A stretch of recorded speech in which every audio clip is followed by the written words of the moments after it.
Welcome to TUS's instructional video on OneDrive. OneDrive provides cloud storage and file syncing between your devices via the cloud.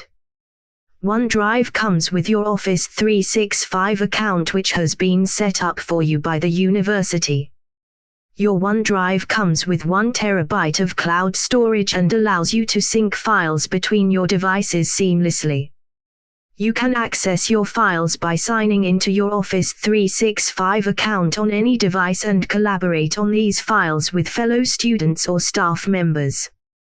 OneDrive is also a way to ensure you never lose your data due to file or device corruption. Let's demonstrate the main features in OneDrive. We'll start by launching OneDrive on our personal device and logging in with our student credentials.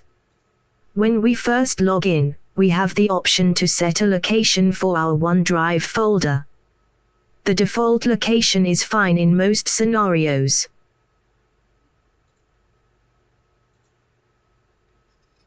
We are then asked if we wish to sync our desktop, documents and pictures library. This is personal preference, but for the purpose of this demonstration we will deselect these.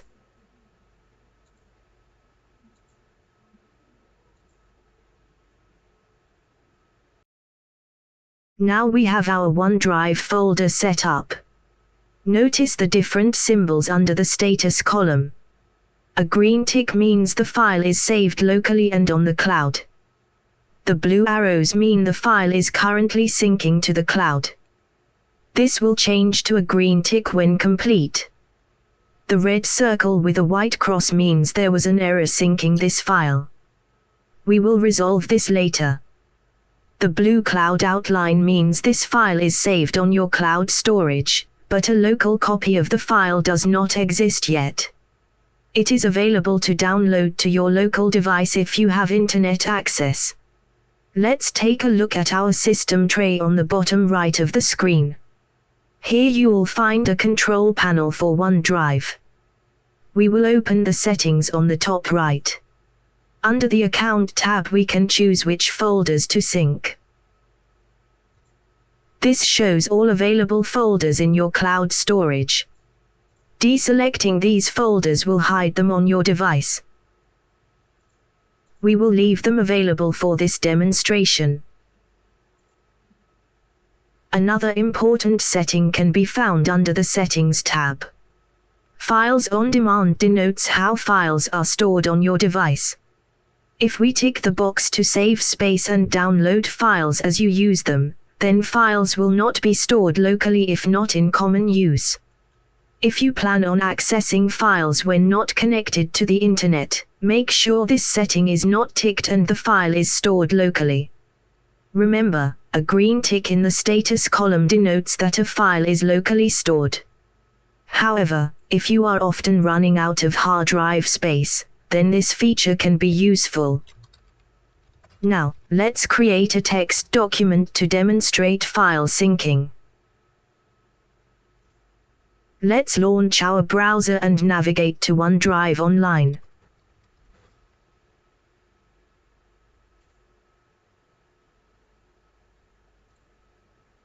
Log in with your TUS credentials.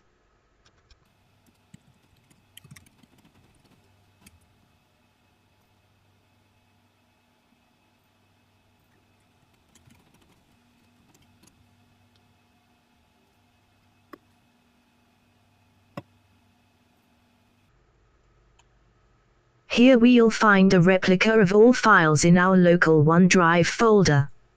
Notice the test document we created on our laptop is synced to OneDrive Online.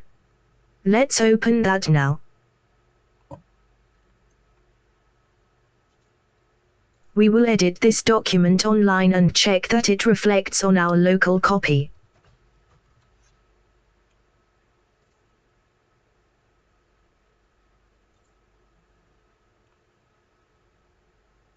Now that we have saved a change online, let's navigate back to our local copy on the laptop. Great, our changes have synced. Let's do the reverse. We'll edit on the laptop and check that the changes sync online.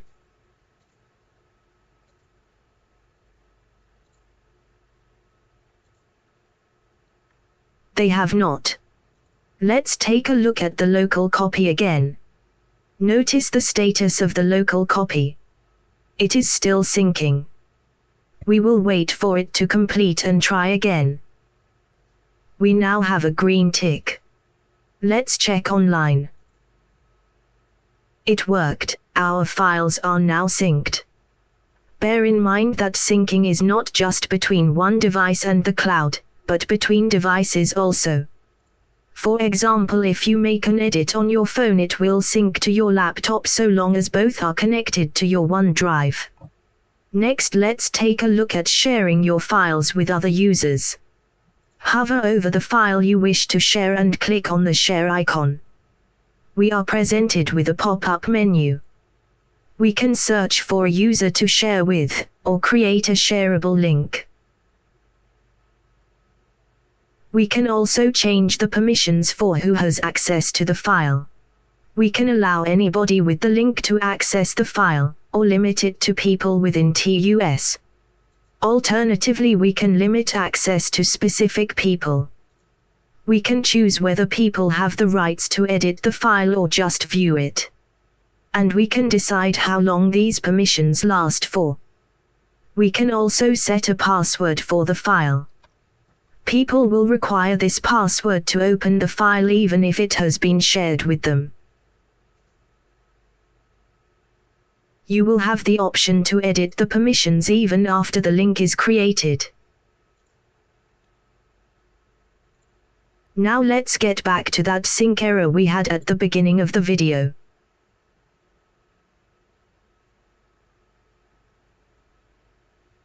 To resolve it, right-click on the file and look for the Fix Sync Problems menu. We can choose to keep both files, or view the problem. The latter brings up a menu detailing the issue with recommended solutions. OneDrive couldn't determine which version of this file was more up to date, and so an easy solution is to keep both files. They will be saved with similar names and you can manually review them. This concludes your introduction to OneDrive. If you have any questions, don't hesitate to reach out to the IT help desk.